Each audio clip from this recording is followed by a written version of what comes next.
योग्य गुरु बाबा रामदेव ने शुक्रवार को कोविड-19 के लिए पतंजलि योगपीठ की एक दवा कोरोनिल लॉन्च की है।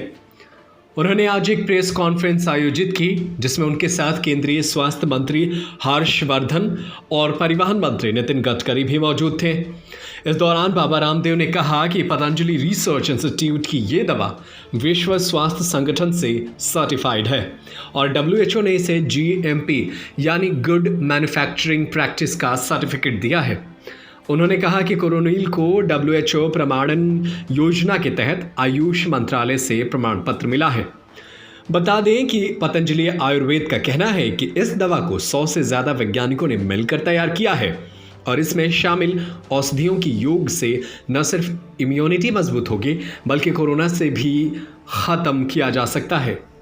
रामदेव ने मीडिया से कहा कि ये दवा एविडेंस बेस्ड यानी साक्ष्य आधारित है और उन्होंने इसे बल देने के लिए एक रिसर्च बुक भी लॉन्च किया। उन्होंने कहा कि कोरोनिल के संदर्भ में 9 रिसर्च पेपर दुनिया के सबसे ज़्यादा प्रभाव वाले रिसर्च जर्नल में प्रकाशित हो चुके हैं, जबकि 16 रिसर्च पेपर पाइपलाइन में हैं। COPP के तहत कोरोनिल को अब 158 देशों में निर्यात किया जा सकता है। उन्होंने आगे कहा, जब हमने कोरोनिल के जरिए लाखों लोगों को जीवन देने का वादा किया था तो कई लोगों ने सवाल उठाए थे।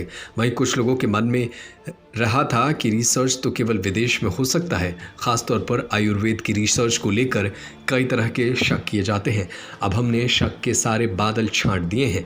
हमने कोरोनिल को लेकर अलग अलग बीमारी पर रिसर्च किया है।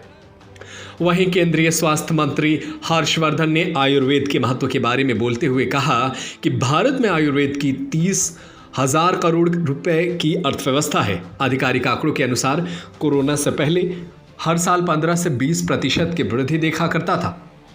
कोविड-19 के बाद ये वृद्धि दर बढ़कर 50 से 90% हो गई है। ये संकेत है कि लोगों ने आयुर्वेद को स्वीकार कर लिया है। निर्यात और FDI में उल्लेखनीय सुधार हुआ है। नितिन गडकरी का मानना है कि योग और आयुर्वेद पूरे विश्व को दिशा दे सकता है, लेकिन हिंदुस्तान में रहकर ये बात शायद न समझे।